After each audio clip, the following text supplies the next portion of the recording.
All right, it's a new day, new place. Everything has changed in where I'm going to be making videos. So yeah, there's been a few days where I haven't made any videos, but I'm back with it with the all-time New Orleans Saints team. This is a team that's currently in the playoffs right now. They're going to be in the wild card game in New Orleans with the Carolina Panthers. That should be a pretty good game. Being 11-5, I think they've done a great job overall. So it's been fantastic. But let's take a look at this organization's history. They were established November 1st, 1966, 51 years ago. So their first season was 1967. They play in the Mercedes-Benz Superdome in New Orleans, Louisiana. They're headquartered in Metairie, Louisiana, and their training camp is in Metairie, Louisiana. They have been in the National Football League since 1967. They were in the Eastern Conference from 1967 to 69. Moved to the Capital Division in 1967. They were also in the Capital Division in 1969 and in the Century Division in 1968. They've been in the NFC since 1970. Particularly, they were in the NFC West from 1970 to 2001. Moved to the NFC South in 2002. Their team colors are old gold, black, and white. Fight song, When the Saints Go Marching In. Mascot is Gumbo Sir Saint. The owner is Tom Benson, the president Dennis Lauschka, the general manager Mickey Loomis, and the head coach Sean Payton. They've been the New Orleans Saints their entire time they have had this organization. Team nicknames, you got the Black and Gold, you got the Aints, you got the Bless You Boys, the Whodats, and the Dome Patrol, which is part of that linebacking core back in those 80s and 90s. Just overall fantastic individual guys. You'll probably see probably all of them on this all-time team. Now, they have won one league championship, and that one league championship is the Super Bowl. They've won one Super Bowl back in 2009. Magical season, winning in Super Bowl 44 to the Peyton Manning crew and the Colts. They got that done. They also won one conference title, which was their Super Bowl run, 2009. They've won 6 division titles, the NFC West in 1991 and 2000, and the NFC South in 2006, 2009, 2011, and this year of 2017. Now they've been to the playoffs 11 times, 1987, 1990 to 1992, 2000, 2006, 2009 to 2011, 2013, 2017.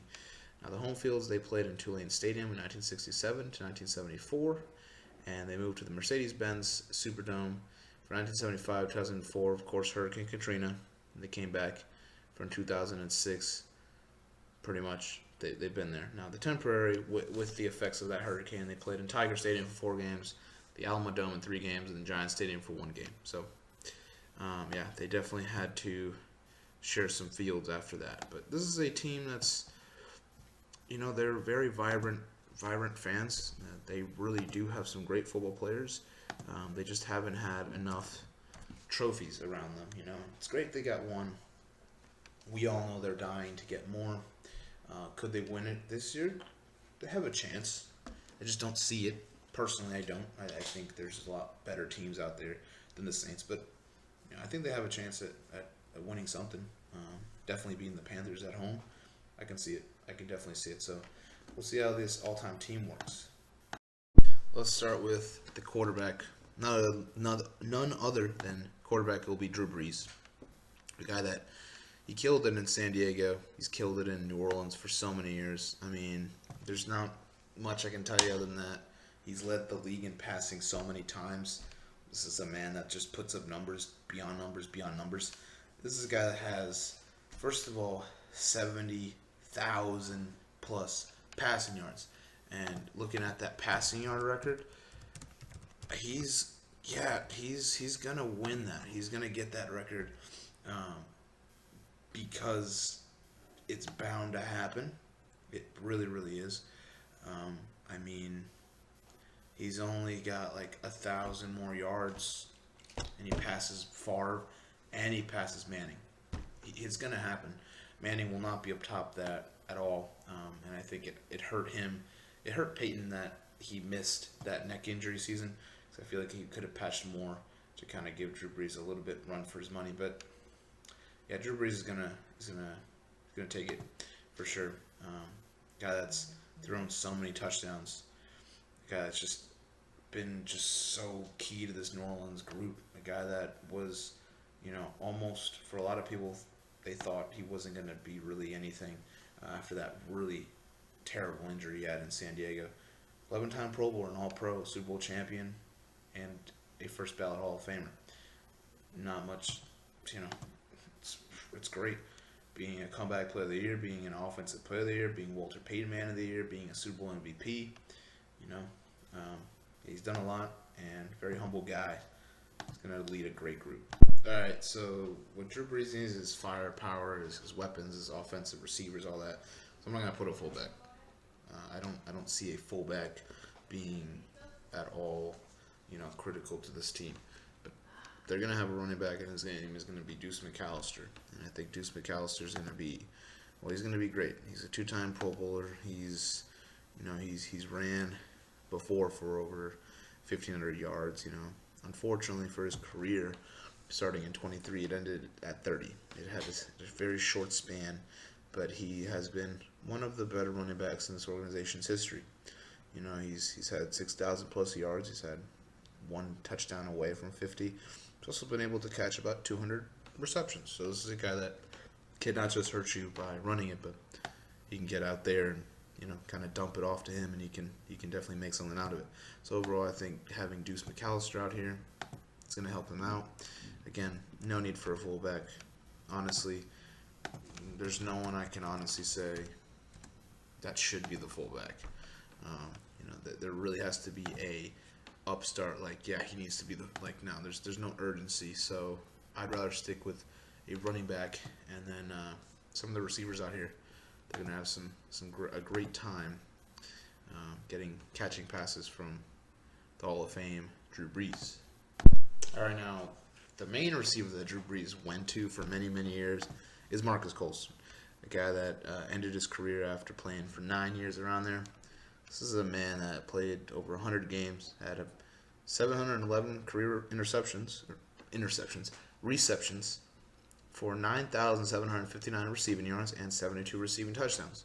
He's been a reliable force. He's been just a reliable guy to throw to. Drew Brees knows they have a chemistry, and that's pretty much a big reason. His numbers patched up pretty well. He was part of the 2006 NFL All-Rookie team. Pretty great. But no, this is a guy that full-on deserves to have his statistics, and just what he's done for the game, what he's done for the Saints organization is very important. I think what he's gotten himself into. I do believe that him and the fact that he knows Drew Brees, he knows how to get open for him. That's big. Now, you want a receiver? You're going to have to go with Joe Horn. I think Joe Horn has done a phenomenal job as well, overall, as a receiver, being a 4-time Pro Bowler and all, playing for Kansas City at the beginning of his year, New Orleans, and then 1 year out there at the end of his career in Atlanta. I think he's got the ability to really just be a fantastic receiver, a guy that's had about 600 receptions, 8,000 plus receiving yards, 58 career receiving touchdowns. Yeah, no, I would have to say that I think he's going to do great things. I do believe in Joe Horn. He's been a Pro Bowler before. He's been a reliable force. He's even been with Drew Brees out there, so he knows. He knows how to get open for Joe, for Drew. But Drew also knows how to get Joe open. But Joe knows where to go when it comes to him and that Drew Brees connection. So should be nice.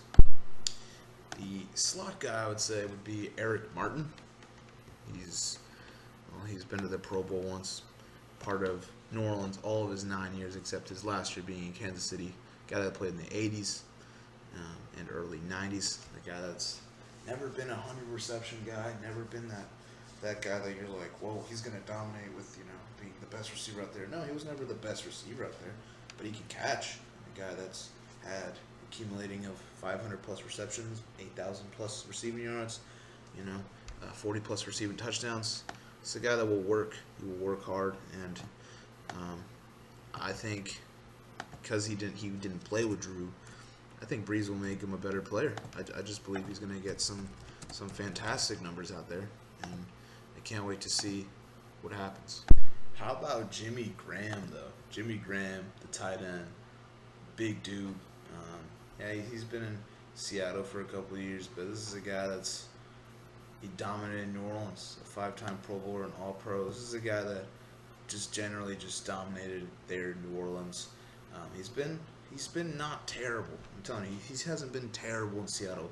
He just hasn't been that guy that you're like, whoa, like I'm ready, like I'm about to just give you those 90 reception seasons, like those multiple receiving touchdowns, which he has done out there in Seattle this year. But I mean, this is a guy that was a lot better out there in New Orleans. Just they had a better line. They were able to just be a better team, and quite frankly, he was healthy. He was ready to go. Got a lot of recognition out there. So yeah, no, I definitely see myself having the fact that they got a Jimmy Graham out there. It'll be great to see that man work, and that man get some just great recognition back up with Drew Brees connection there. All right, now you're gonna need a really good line, and I think it just makes the most sense that Willie Roaf starts this off at the left tackle position, a Hall of Famer, 11-time Pro Bowler, a 3-time All-Pro, just a phenomenal player. Played for years, for 93, 2005, 4 of them in Kansas City, 9 of them in New Orleans. Either or, both of them, he was just dominant, and just a guy that you really, really do want to rely on, especially because he's a Hall of Famer. He's been a part of the all-decade team of the 90s and 2000s, part of the 93 NFL rookie team. He's just a guy that you want to be around, and he's going to be doing a phenomenal job. So, yeah, why not have a Willie Roaf out there? All right, now left guard is going to be Jahri Evans, 6-time Pro Bowler, 4-time All-Pro, Super Bowl champion, big dude, big guard. He was very, very valuable to the New Orleans team. And it's unfortunate that he went out there to Green Bay for this year, but a guy that's played in 183 games, this is a very valuable dude. Very, very valuable guy. Just overall, having that 2000 NFL rookie team, big part of that 2009 Super Bowl, it will definitely protect. He'll definitely protect Drew Brees out there. So, all right. Now on top of that, the left side's already covered. Like that, just Drew Brees is not to worry about the left side. That left side is phenomenal. The center is going to be Joel Helgenberg, a 1-time Pro Bowler. Definitely doesn't get recognized much, but a big center, another big center, another big lineman.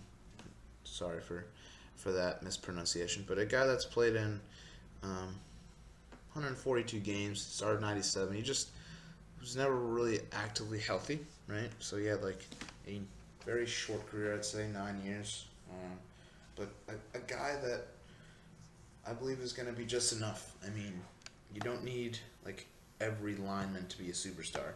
So you need like reliable guys out there.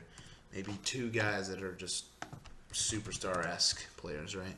And then, some pivotal, vital guys. I think Hilgenberg will be a vital guy. All right. Man, on the right guard, he's huge, 6'7" guy, Zach Strief. You don't want to mess with this guy. 1-time Super Bowl champ. Just, oh man, he's huge. He's a monster. He's gonna do super well for the Saints team. He played for them his entire career. He's actually on the team as of right now. 34 years old as of right now. But a guy that's been out there in New Orleans his entire career, and he's gonna do some great things for them. And honestly, this line, I really enjoy this line a lot. Closing it out, we're going to have Carl Nicks, a 2-time Pro Bowler, an All-Pro, and a Super Bowl champion. Carl Nicks, big part of that New Orleans team. Very unfortunate to say that he didn't play many years, from 23 to 28. 28. When he was 28, only playing in 2 games, starting in 2 games. That's it. It's weird, right? And you want to say, why would you give this guy um, the ability to play right tackle, just having only 64 games and 61 started? Because of his impact in a short amount of time, this guy was out there to be one of the best. I do believe that he was going to be one of the best offensive linemen, being that 2008 NFL rookie team. Just, he was a very productive guy. The unfortunate part is he didn't play many years. That's very unfortunate. But a guy that, if he did, we could have been talking about him right now as being a future Hall of Famer. He had that in him. He had just a knack of just being such a great lineman and protecting Drew so well. So this line is going to be phenomenal, very underrated, but an underrated Hall of Fame line for sure.